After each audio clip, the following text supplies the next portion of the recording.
I want to give you some of the headlines that I think are going to come out of this combine. And the first thing is what's going to happen with Ivan Demidov. And really, I don't think there's any more clarity after the combine about the order of 2, 3, 4, 5, 6, and beyond. There is not consensus.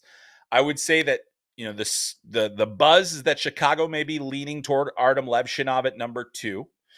They did take him out to dinner. They did, speak with him multiple times over the course of the season. He did his testing. He did all the stuff. There's a lot of smoke there, but it doesn't necessarily mean anything until we know more. And then Ivan Demidov was not at the combine because players that played domestic or abroad in Russia were not invited. And so Demidov was not there. He will be at a separate camp from the Gold Star Sports Management in Florida about a week before the draft. And so Demidov will meet with teams there.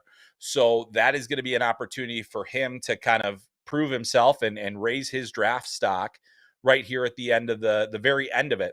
But what I got from teams and just talking to people in and around, talking to some of my fellow journalists, talking to some of the people that were with teams and just kind of the way winds are blowing, the uncertainty about Demidov in terms of him being a top 5 selection is definitely palpable. I would say that there are teams, and you always have to be careful because I do think that there is some pre-draft positioning going on. There is some, kind of smoke bomb and distraction bomb kind of throwing going on at the combine as well. But there are people in the NHL that I think are at least moderately concerned about, what the timeline is for Demidov. They don't love that he's played exclusively in the MHL. He did get an opportunity in the KHL, very minimal looks, but that's a concern. The other concern is if he doesn't make SKA out of camp next season, does he sit in the MHL for a third season, a league that he's now been a 2-time MVP of?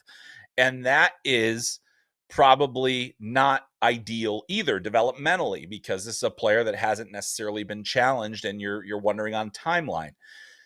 And while there are people that think the year left on his contract, he's only under contract with SKA for one more season.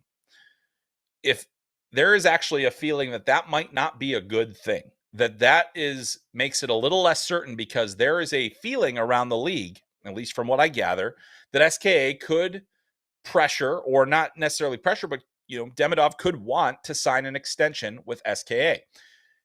I'm going to tell you right now, he is not ready to play in the NHL in 2 seasons. I mean, he could have a dramatic difference, but you can't go from the MHL to the NHL. It's just not something that happens, and it's not something that I think is feasible, even as skilled as Demidov is. But I think teams, and I don't think this is a case of overthinking it. I think this is genuine concern and in risk management by teams that are picking in the very top of this draft. Now, I still think it's less likely that Demidov slips out of the top 5.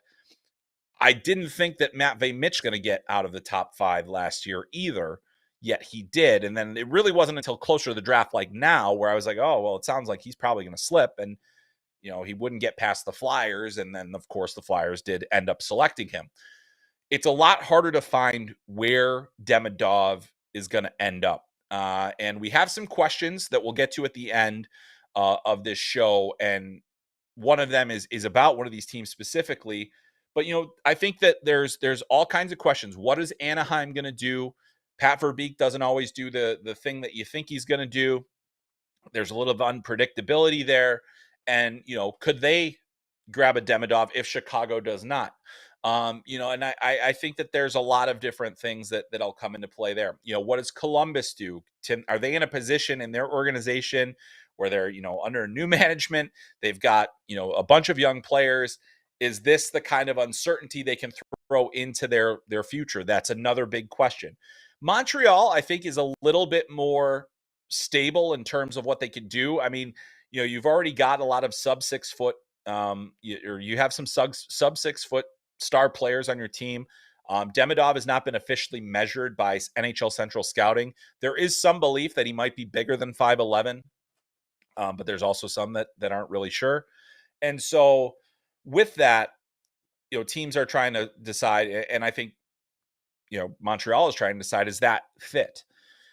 And there's another reason that I think the Demidov question is a little bit more interesting, and it brings me to my next point about the Combine, and that's that I think a lot of teams are less concerned than they were before the Combine about Caden Lindstrom's health.